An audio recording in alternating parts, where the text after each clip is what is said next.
what's up, everyone? Welcome back to another episode of Historic Hot Laps. I'm your host, Alex Daniels.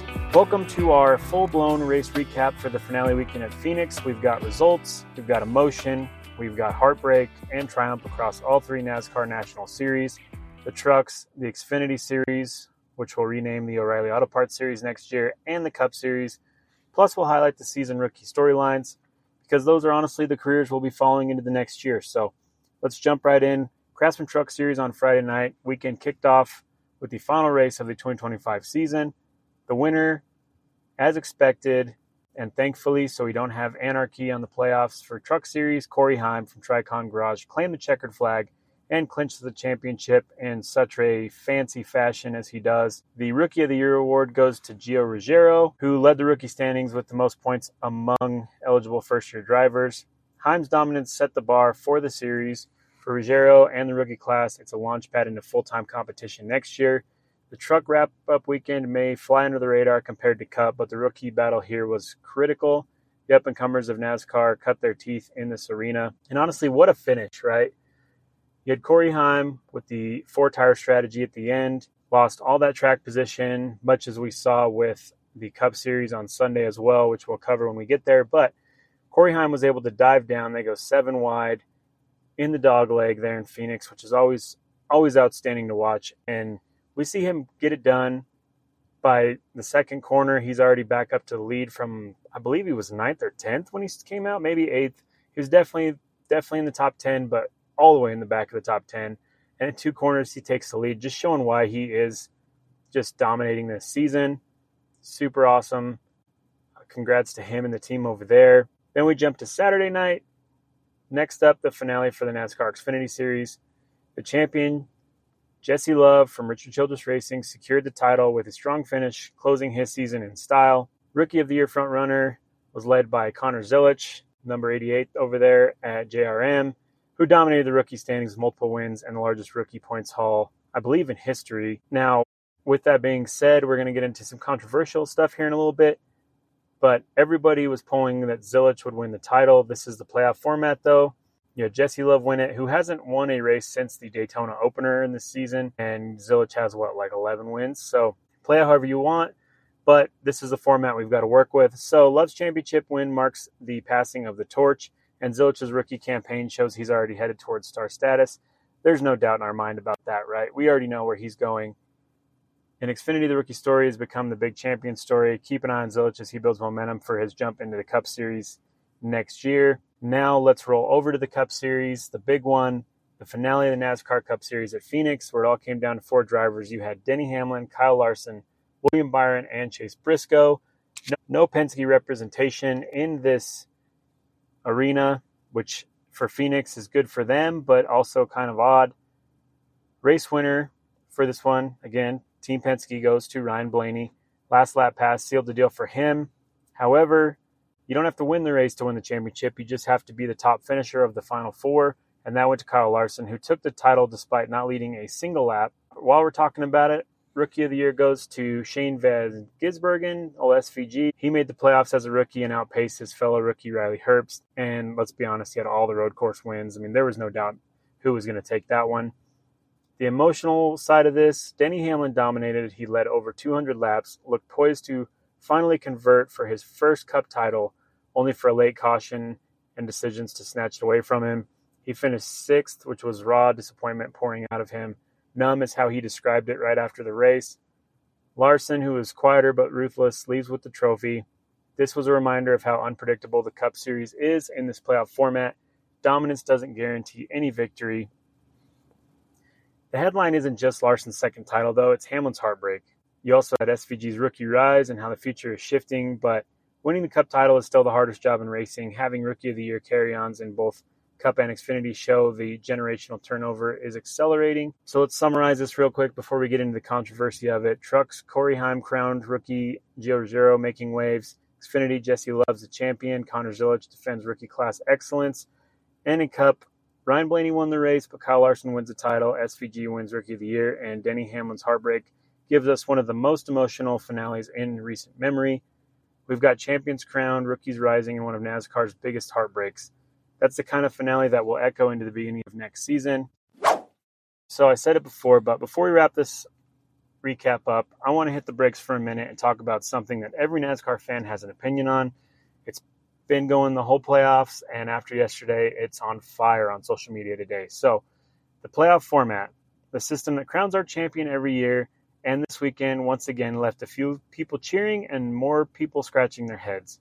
So we're just going to call this the good, the bad, and the ugly of NASCAR's current playoff system. So let's start with the good, right? Let's start with the upside, because yes, there is a little bit of upside. The playoff format gives us must-see moments. Every round feels like a finale.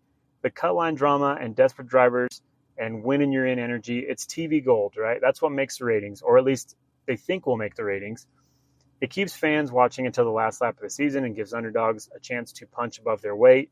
You can fill hours of TV with the storylines of this. From a broadcast perspective, it's brilliant. Ratings spike when everything's on the line. Networks love it. Sponsors love it. Even casual fans, the ones who might not watch all 36 races, tune in for the winner-take-all chaos at Phoenix. Some of that's true, yes. So, for entertainment value and keeping NASCAR in the national spotlight, this system does deliver. The bad on this end, here's where the tire starts to go down a little in this. The system doesn't always reward the best driver of the season. This year, for example, Denny Hamlin was arguably the class of his field, dominating races, leading the most laps, performing like a champion, yet one late caution flipped the script and suddenly he's not the title holder. And when I say led the most laps, I mean for the finale race, right? Under the old point system, the champion was the one who built consistency, not just a one-race fortune. The playoff format can erase 35 weeks of excellence with one bad pit stop or stray caution flag. That's hard to swallow for the purists and honestly for some drivers too. It's like running a full marathon, leading the whole way, and then losing because someone sprinted the last 100 yards while you hit traffic. Now, there's going to be the devil's advocate of this, and Larson takes the championship, but he is also technically the old style points champion if you go off of the chase format and everything else. So, rightly, the champion was crowned based on that. If you go back to the Winston Cup Series and 36 races and the full season, I don't believe that he was the points leader if you go to that format. And this is where it becomes critical, right? Because we get used to a format, we want it to be the best of that format, and then something like this happens, flips it on its end, right? So Hamlin played by all the rules, did everything right until the last 3 laps. And then he loses the championship, even though the entire playoffs he swept every round, won every time he needed to advance. He didn't win in on points. Larson was pointed in every single round. And don't get me wrong, I'm a huge Larson fan, so this is going to sound negative. But when you have the dominance versus just squeaking by, but the squeaking by gets you the championship, is it right? I mean, that's going to lead us to the ugly, right? So then comes the ugly truth. The format creates chaos that sometimes feels manufactured. We've all seen it. Questionable cautions, drivers taking wild chances, playoff contenders racing like it's the last lap of the season every single weekend. The intensity is fun, but it also breeds frustration at times and dangerous desperation. It could turn in a championship finale, which should feel earned, into a coin flip between whoever gets clean air on the final restart. When you step back, it's easy to ask, are we watching the best champion or just the luckiest survivor? So what do we have to look forward to? Well, here is the twist. And you might want to bookmark this episode because big changes are on the way. NASCAR has already confirmed that the playoff format will see revisions in 2026. They're expected to introduce a hybrid system, something that still delivers playoff drama, but rewards season-long excellence a little more. Think a multi-race championship round, maybe a 2-race finale instead of winner-take-all. I don't know what's going to happen with it. They haven't fully announced it, but the goal is to keep the TV excitement and bring back the feeling that the season's grind really matters again. So, what do you think? Honestly, the playoff format has been both NASCAR's biggest show and its biggest gamble. It's great television, but sometimes it's rough justice. In the 2026 update, hopefully we find that sweet spot, the entertainment of the playoffs with the fairness of the old system. Then we might finally see a champion who wins it in both ways, on track and on a balance sheet. Now, again, I know if you look at the points after the finale at Phoenix, Larson is ahead of Byron by a couple points. But we go back to that desperation, right? Denny got wrecked out of the Roval by Chastain. Had he had a better finish there, he would probably be the points champion. I mean, it's all checks and balances, right? So what do you think? Should a single race decide a champion, or should consistency still rule the day? Let me know your thoughts. We'll read some of your takes on next week's show, so please hit us up on the socials. The email is always on the links. You name it, hit us up. Give us your input. and we will definitely check it out. All right, let's jump into some news. While we're on the NASCAR subject, let's just stick there. Alex Bowman will not get a renewal at Hendrick after 2026, per the rumors, right? And it was kind of announced online, but it wasn't official. So let's talk about the man in the number 48, Mr. Alex Bowman. Bowman's current contract with Hendrick Motorsports runs through the end of 2026. That means after the 2026 season wraps up, he becomes a free agent unless a new deal is announced. Before you start picturing him already packing up his helmet, let's unpack what's really going on and why this matters and what it could mean for Bowman and the starting lineup over there at Hendricks. February 2023, Bowman signed a contract extension through 2026 that locks him in. He has full-time driven for Hendrick Motorsports since 2018. He originally filled in for Dale Earnhardt Jr. He's got wins, solid performances, but here's the key. His results haven't been consistently matched for the championship contender level that some of his Hendrick teammates have achieved. For example, per one analysis, since 2022, Bowman has just one win, while his teammates have multiple. We can talk about this season and which cars made it in the playoffs and which didn't. Bowman himself told media in September 2024 that rumors his future at Hendrick was in doubt annoying and insisted, as far as I know, I'm driving the number 48 next year. Hendrick Motorsports is one of NASCAR's premier teams. When you see a driver in the stable whose contract is nearing its end, it triggers speculation. Is the team planning a refresh? Will Bowman stay? The contract end looms on Bowman's side as an opportunity. If he hits things well in 2026, he could negotiate a strong new deal, either stay put or move to a team that wants to bet on him. Change can mean excitement for sponsors and fans. The driver shuffle at the top means new storylines, potential shakeups and performance, fresh faces, all that good stuff, right? As for us, it gives us something to listen to, something to watch. It's not just race-to-race results, but the future pivots on those sporting points. So there have been recurring rumors that Hendrick might replace Bowman after his contract ends or even buy him out early, especially given the performance gap versus his teammates. However, Bowman, Hendrick team leadership, and sponsor have publicly said there are no current plans to change the status quo, but they haven't released anything publicly, right? But the rumors are hitting very hard lately, which is why we're talking about it. Some contract tracking sites and rumors have indicated that Bowman's deal could extend further, going another couple of years. Those claims are less concrete. We know he's got a good sponsorship and ally, running them on his sprint team when he had it and everything else. So here's a few potential outcomes. So here's the hot lap scenarios for our audience. He could move to another team after 2026. Bowman will sign a different Cup team. Could trigger a domino effect in driver changes. Hendrick replaces him before that or chooses a new driver in 2027. That opens up the 48 seat for someone new, which is big news. Bowman and Hendrick negotiate a contract, maybe short-term deal, a performance clause, dragging out the process, and could become a huge distraction for 2026. If Bowman ends up with a strong win tally, playoff run, momentum, anything to cause him to stay in 2026, all this could shake this up, right? So any signs that Hendrick is eyed someone else by 2027 is the key to this. The primary sponsor we talked about, Ally Financial, remains important. Their comfort with Bowman will matter for this. The tone and statements from Hendrick Motorsports and Bowman, whether routine or hinting change, will clue us in. So we got to watch that on the offseason. There's so many rumors about what's going on with that seat. Obviously, I think he's going to be there for 2026, but is he going to get an extension? I don't know. Will they replace him halfway through if he's doing terrible? Do a buyout for the last half of the contract? I don't know. There's got to be a performance clause in there somewhere that they can lean on as well. So I really like Alex Bowman. I hope he gets it together, and I hope he can come up with some strong finishes for the team. Let's talk some Truck Series stuff. Kaulig Racing has launched its Ram Back Truck program for 2026. We've covered this in previous episodes, right? Ram, brand of the Stellantis Group, will return to NASCAR Truck Series for the first time since 2012, and Kaulig will serve as a flagship factory team for that brand. The reason we're bringing it up is they have some driver announcements. We already talked about it. First full-time driver confirmed is Brendan Queen, nicknamed Butterbean, fresh off his 2025 ARCA Menard Series Championship. He's been tapped for one of Kaulig Ram's trucks in 2026. More announcements followed after his announcement. Daniel Dye, 21 years old, and Justin Haley are joining the Ram 1500 roster under Kaulig for 2026. It's a comeback story. The brand is re-entering NASCAR with the factory backing, reinventing their presence in the truck space, and as they choose Kaulig for their anchor partner. For Kaulig, they're refocusing their structure, pausing and reducing their Xfinity program, and turning their strategy and energy into this large-scale truck effort with up to 5 entries is what they announced. So this gives us Queen, Dye, and Haley a fresh platform. Queen moves up full-time to trucks. Dye returns the trucks after a year in Xfinity. Haley comes back full-time truck seat after his time in the Cup Series with Spire in that number 7 car. More manufacturer diversity, bigger team investments, and more storylines for NASCAR is always a good thing. Ram's presence ups the competition and the stakes. Here's what we need to keep an eye on. How is Kaulig going to scale their program? They've announced 5-truck effort, but we know 3 drivers as of right now.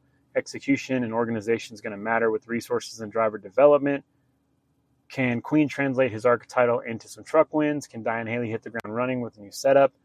I believe Daniel Dye, last year, was he in the top 4? I can't remember. I have to go back and look at the stats, but not far out of the truck series after his year in Xfinity. But he's definitely good behind the truck, and obviously Justin Haley, with all his experience, will be good as well.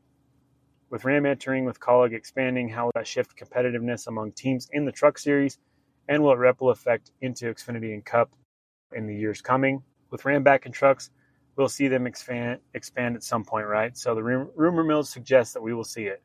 So hang on to that one. We'll see what comes of all of it. Let's talk a little bit of sports car news. Cadillac announced a driver lineup for the GTP class in 2026, including Colton Herta. The 2026 driver roster for the GTP class in the IMSA WeatherTech Sports Car Championship have been locked in. The factory-backed cars from Cadillac will be campaigned by Wayne Taylor Racing and Action Express Racing. And there's some continuity plus a very interesting twist in the roster in the number 10 Cadillac V Series for Wayne Taylor Racing. You have Ricky Taylor, Felipe Albuquerque. They'll stay on board for the full 2026 season. They will also bring back Will Stevens as their Endurance Cup co-driver for big races like Daytona, Sebring, and Road Atlanta. In the number 40 Cadillac for Wayne Taylor, you'll have Jordan Taylor, Louis Delatraz. They'll be the full season drivers. And here's the twist. Colton Herta joins the number 40 car for the endurance events, the big 3, and possibly more, meaning he will not be full season in GTP, but he will hit the marquee rounds in Daytona, Sebring, and Petit Le Mans. He's signed as a co-driver for that number 40 Cadillac endurance race team, specifically confirmed for the Rolex 24, the 12 Hours of Sebring, and the Petit Le Mans. Colton said he's super excited to join Cadillac Wayne Taylor Racing for the endurance rounds next year. This also kind of piggybacks off his F1 program and him being a Cadillac driver now. Jordan Lewis are some of the best drivers in the business, he said, and it's a pleasure to join them with this adventure. Also worth noting, Herta is concurrently part of Cadillac's wider program. Obviously, we mentioned he's a test driver for Cadillac F1 team, and he will compete in FIA Formula 2 Championship in 2026 with the aim of gaining experience for Formula 1. This is a pretty strategic move for Cadillac. Continuity in the factory teams for Cadillac will keep long-standing pairings and getting a little energy for Herta in the marquee endurance races. For Herta, this is cool because it's a dual-track approach, strong performance in the top-level sports cars, and building towards Formula 1. If he impresses in the big endurance events, it boosts his value and visibility in the motorsport scene. Not that he really needs it, but, every motorsports world is just a little bit different. Having a driver like Herta with an IndyCar and sports car pedigree plus an F1 test role links the GTP program to their ambitious Formula 1 entry. So that's pretty cool to see that kind of laterally bridge itself for there. And for fans, it gives us some extra storylines, right? How will Herta mesh with Taylor and Delatraz? Will they win the big 3? Can Cadillac take up the next step? What does it mean for full season driver lineup in the title chase? Maybe they can dethrone Penske. We'll see what happens. But for our listeners, keep tabs on Daytona, Sebring, and Petit Le Mans 2026. Those will be must-watch races with Herta in the mix. Some IndyCar stuff, a little sadness. Yeah, we're going to talk about some news that might hit the heart of the sport. Marco Andretti has officially announced his retirement from driving. 38 years old, the grandson of racing legend Mario Andretti and son of Michael Andretti is stepping away from being behind the wheel, which also means his run at the Indianapolis 500 is over. Marco made 20 consecutive starts at the Indianapolis 500 between 2006 and 2025. 253 career starts in the IndyCar Series, 2 race wins, and a pole at the Indy 500 in 2020. His best chance at Indy was his rookie year in 2006. He looked like he might win. He led late, but was edged out at the finish. In his retirement statement, he said, "Today I'm announcing my retirement from motor racing and the Indianapolis 500. I am very much at peace with the next chapter in my life after dedicating 3 decades in the sport. The Andretti family has been a constant at the Indianapolis 500 for decades. With Marco stepping away, there will be no Andretti driver in next year's Indy 500. That marks the end to a continuous era. It brings emotional weight for the fans. Marco's career includes highs and near misses. This step signals closure to one of the chapters of this open wheel story. A name synonymous with IndyCar scene is moving on, which opens questions about legacy, what comes next, and how new generations will fill the space. For you all listening along, it's not just a driver retiring, it's about family heritage, big expectations, long battles, and what the future holds. So here's our take on it, right? Marco came from racing royalty. His career may not have included a big Indy 500 win everybody expected, but he posted some decent stats, 20% in the top 3 at Indy, for example, and he stuck to it. He cited family time and business ventures were his reason for leaving, plus he's working on a memoir titled Defending the Dynasty. With no Andretti driver in the next Indy 500, what does that mean for the Andretti name and the future of IndyCar? The near win in 2006 and a pole in 2020, their strong narrative hooks. Yeah, the Andretti curse just couldn't be lifted, right? So we'll see who's going to fill that gap. You know, kind of the end of it all. You've got Mario kind of as the liaison to the Formula One team. Michael's retired and out of the game now, even though his name's still on the building. You got Marco pulling back the reins and focusing on his side businesses. I mean, we're losing all of them, people. So we'll just see what comes next.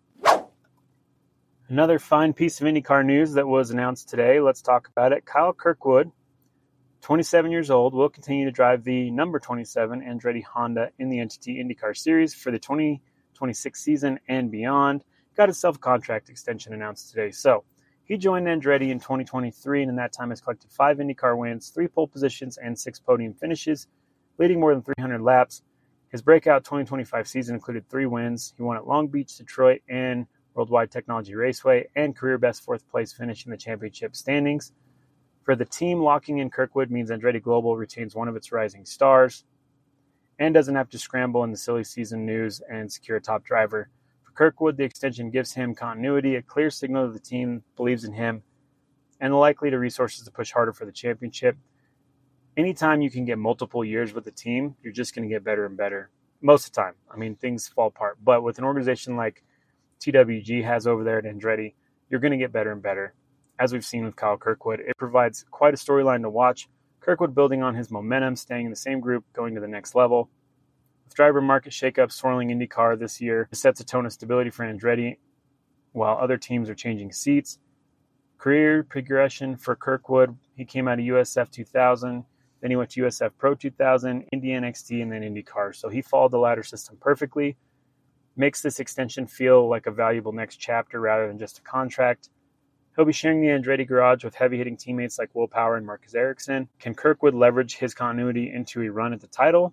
He really was about the only one that had anything for anybody this season besides Palou. So it's very possible that with the contract settled, focus shifts fully on the performance. He doesn't have to worry about where he's going to be the next couple of years, and that's a huge relief for drivers. We're watching Connor go through it right now, not knowing where he's going to be seated.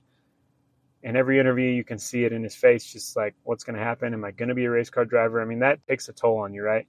So him being secure knows that it's all about performance now. Other teams may adjust their strategies with Kirkwood locked in. Big C game may shift elsewhere. Kyle Kirkwood staying put at Andretti Global, and the future is looking bright. We'll keep a close eye on 2026 brings him for now. Contract in question is off the table. Hang around with us. Up next, we'll talk about some history, where we're going to wind the clock back, dive into a classic figure in motorsports, so don't go away. Just want to give a shout out to those that are listening. Please do us a favor, hit the like, hit the subscribe, share us with a fellow motorsports fan. Any of the socials, wherever you listen to this at, we're available on everything: Apple Podcasts, Spotify. We're on TikTok, Instagram, Twitter/X, whatever you call it. We're on all the podcast platforms. You name them, all the smaller ones. We're there. Try to be with everybody on everything. So please, if you like it, give us a like, subscribe, share.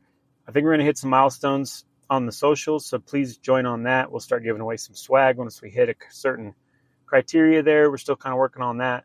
But anyway, appreciate the listens, and let's talk some history.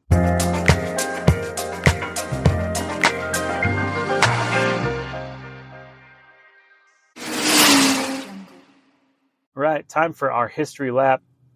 This is going to be a shorter one, but today we're going to spotlight a true grinder of the American stock car racing scene, Jennifer Jo Cobb.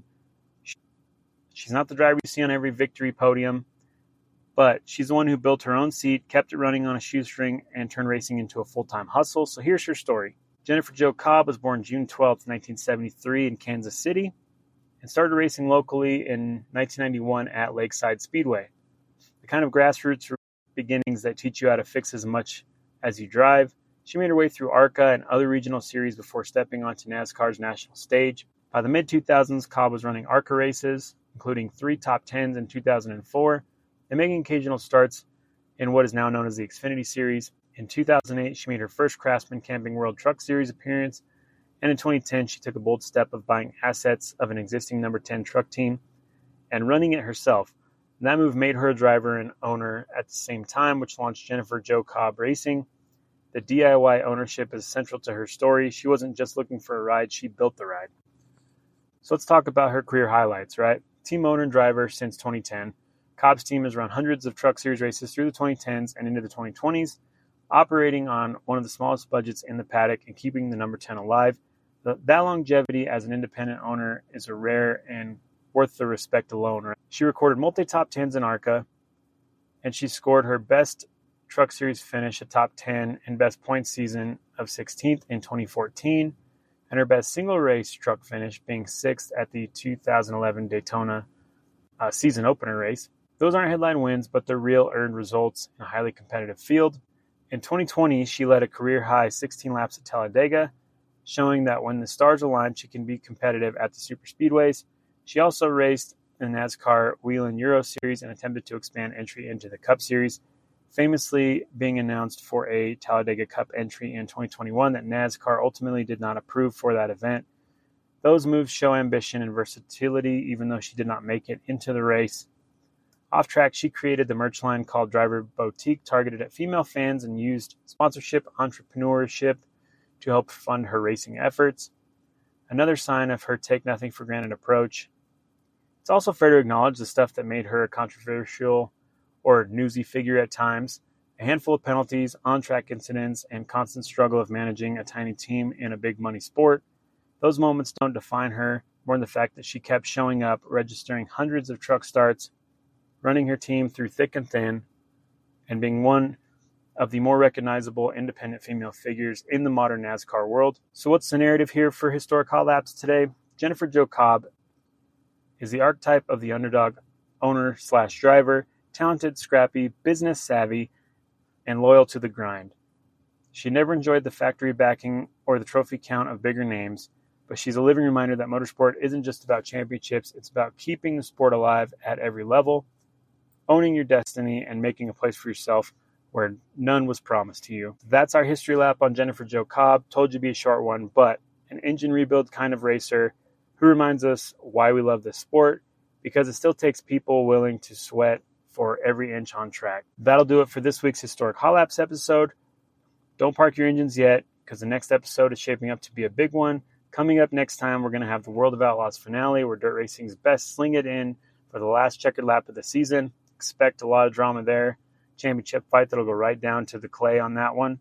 We'll also be heading to Sao Paulo, Brazil for the Formula One Brazilian Grand Prix, one of the most electric races on the calendar as of late. We'll break down who handled Interlagos the best, who didn't, and how the title picture is shaking out as Formula One season winds down. And of course, keep an eye on breaking news across NASCAR, IndyCar, IMSA, you name it. If a team makes a move, a driver signs a deal, or something wild hits the paddock, we'll have it right here in the news pit for you. The off-season might be close to us, but the story sure aren't slowing down. Don't forget to like, share, subscribe on your favorite platforms. Share with a fellow motorsports fan. Thank you again. Stay safe. Thanks for tuning in.